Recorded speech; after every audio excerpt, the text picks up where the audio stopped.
M. Hamel did not at all scold Franz for not being able to say the rules of participles. Instead, he tried to explain the faults of everyone in Alsace. He said that only Franz or only the students were not to be blamed. Yes, it's true that they used to neglect their studies till then, but at the same time their parents also preferred to send them to work on the farms or at the mills to earn a little more money rather than sending them to school. And the teacher blamed himself also, saying that he also neglected his duties sometimes, because sometimes during the school hour he used to engage his students in watering the flowers in his garden, or whenever he felt like going for fishing, he gave them a holiday. So according to him, everyone in Alsace were to be blamed for all these. That day in the class, many things happened. The teacher spoke about the beauty of the French language. According to him, it was the most beautiful language in the world, the clearest and the most logical one. And he also advised them to preserve or guard this language among themselves, because he believed that when people are enslaved, because they were enslaved now, when people are enslaved, if they hold fast to, if they stick to, if they preserve their mother tongue, it is as if having their key to their prison. It would be very good for the existence of their race.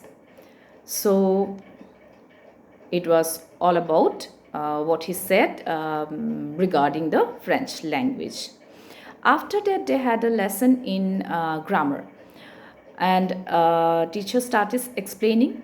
Franz was amazed to see that that day he could understand everything so easily. He knew that it was all because that day he was very much attentive in the class, and the teacher also tried to explain things so nicely with so much patience, as if he wanted to give all his knowledge to the students in one single class. Okay, after the grammar class, they had a lesson in writing. That day, they were given to write France, Alsace, France, Alsace. Everyone in the class started doing their work very quietly, very attentively.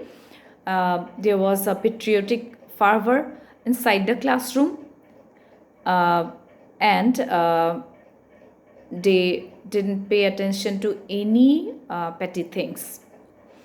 And Franz was also doing his work. Whenever he looked up to see what was M. Hamel doing, he found that the teacher, he was sitting motionlessly in his chair. His eyes were fixed at one thing and then at another inside the classroom, as if he wanted to fix the picture of that classroom in his heart. M. Hamel looked very sad, because it was really a big thing, a difficult thing for him, because he had been serving in that school for 40 long years, and in the same school, in the same environment, nothing has changed. Only the trees outside grew taller, only the desks and benches have worn smooth. So now, when he could hear his sister packing their things because they were leaving the next day, it was really heartbreaking for him. After the writing class, they had a lesson in history, and then their reading class. Even old Hauser started reading with the babies. He had his primer in his book. His voice was shaking with emotions.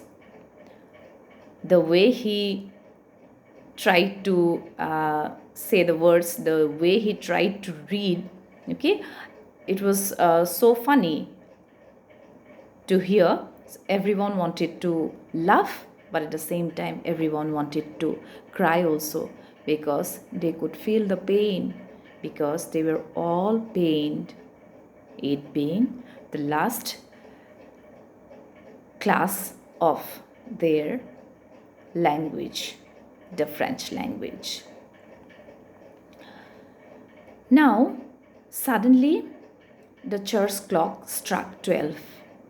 And then the prayer bells also rang. They could also hear the trumpets of the Prussian soldiers coming back from their drill. Those were signals that their class was coming to an end now. M. Himmel stood up. He looked very pale. He turned to the blackboard, took the chalk, and wrote as largely as he could, Viva la France, that means long live France. He tried to say something, but something was choking him. He couldn't utter a single word. Actually, he wanted to say, the class is dismissed, you can go, but he couldn't say so. He was so emotional, he was so sentimental at that moment. Therefore, at last he had to lean his head against a wall, and with a gesture of his hand, he said, or he meant, the class is dismissed, you may go. So that's how the story ended. It is indeed a really very beautiful story. You will be able to enjoy it more if you can relate yourself to the story, to the situation. And I don't think you will find much difficulty in understanding. Just go through your dictionary for the word meanings and all. And in my next class, I wish to clear some doubts. I wish to point out some important things to you. Thank you very much. Bye-bye for today.